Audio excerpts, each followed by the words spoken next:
Hi guys, welcome to the next part of the tutorial. Originally I wanted to do the Swamp King now, but he's level 10 while the mission is level 9, but the Swamp King himself is level 10, so not a good idea. Okay, so we will do a normal quest first.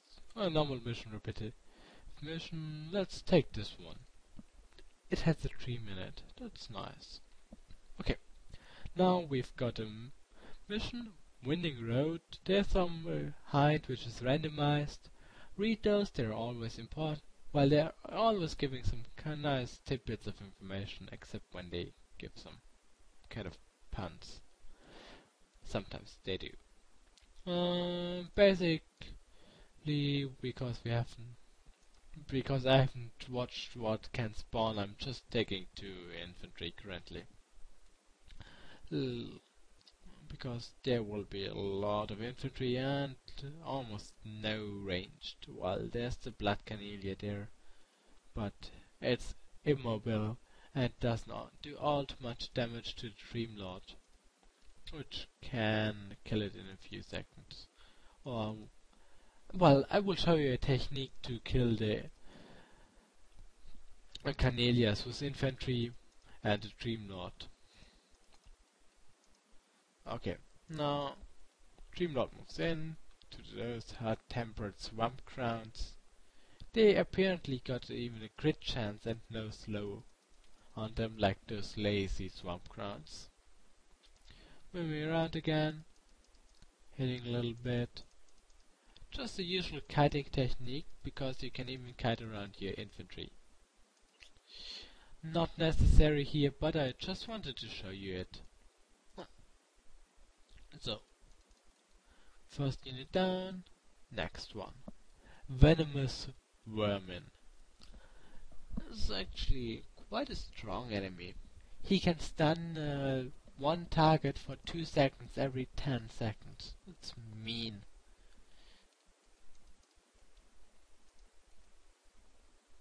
Oh. Created a trigger the enrage. That's not cool. You don't want to trigger enrage. And soon my Dell will be stunned. Oh, okay, he won't be. Apparently the thing likes to stun my infantry. Cool. Better than a Dreamlord. Okay, anyway. So they are down. And here, what do we see here? A dream. Subtle prosperous dream. Dreams are categorized in 3 areas: prosperous, blissful, and violent. They got different auras as soon as they aren't just subtle anymore.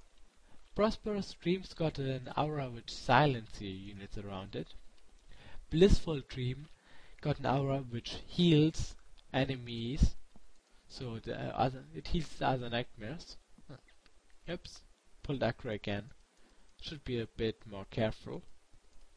And violent dream got an aura which does damage to the UE unit, 1% per second, I think. But I'm not sure if it's armor piercing. Okay, so that dream has died. Now we are killing those hot-tempered swamp grounds, but I'm not going to use dissolve on them because we will need that soon.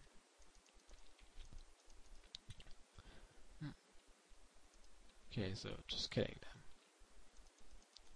Winding Road is a bit bad for kiting because it's just that narrow. But on the other hand, it's at least quite straightforward. And without some spawn in your back, there's no way a unit can come. Multiple units can come from different locations at once. So that squad has died, and now for the Canelia killing technique. You can also, as soon as you got volley, just volley them to death from out of their range. That's perfectly safe if you do it correctly, and you don't take any damage from it. Okay, so now dissolve that one because dissolve has a higher range than the normal attack. So dump. We had now moved our units in and are attacking it because the dissolve causes damage and therefore threat, which is on the Dreamlord, which we pulled away. So the Canelia still tried to attack the Dreamlord. Oh, victory! It still tried to attack the Dreamlord, but couldn't because he was out of range and the Canelia can't move. So it basically did nothing while we moved our infantry in, got into melee range, where a ranged unit is a lot less capable of fighting in. Well, yeah. Yeah, what was I? Yeah, I lost my pointer for a second. No. Yeah, now the Dreamlord is out of range, the infantry is in range and is slaughtering the Canelia. At this point, you can move your Dreamlord back into range because the Canelia is now bound into melee and can't really attack your Dreamlord anymore. Well, I think he can with melee attacks or some weird stuff like that. Yeah, I'm not sure if it actually works, but at least he will take a lot less damage, that's for sure. And anyway, we now got 2 subtle fragments of prosperous dreams. That's what dreams drop, such subtle fragment thingies. You need them for convergence quests, so put them into the convergence vault. And we even got a nice little scroll there. Okay. Now I think it's time for another lesson on Patreon management, because the Swamp King is a little bit strong. I will cover that one later when I got my tech or something. Oh, apparently Wally has finished tagging, and as you can see it does 150 damage armor piercing on a target, and the whole thing is on cooldown of 20 seconds. So the nice thing is the range of Wally far exceeds the range of your attacks.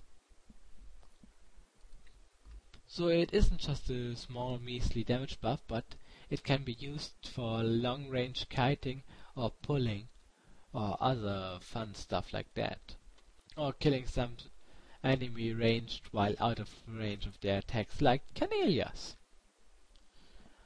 Yep, Patreon management. I've got about 7 minutes to cover it, so I gotta hurry a bit. Okay. As you can see, Wally tech is finished. It's a message there. Yeah. Sorry for that. Oh, okay. Got 2 more followers in there, just to increase the expedition size a little bit more and maybe get my PvE level up another point. Apparently my convergence has captured some land and even finished the quest. That's nice. The land capturing on the PvP islands, which will be another tutorial hopefully, if it won't be, just remind me frequently and I will put it in. Yeah, definitely.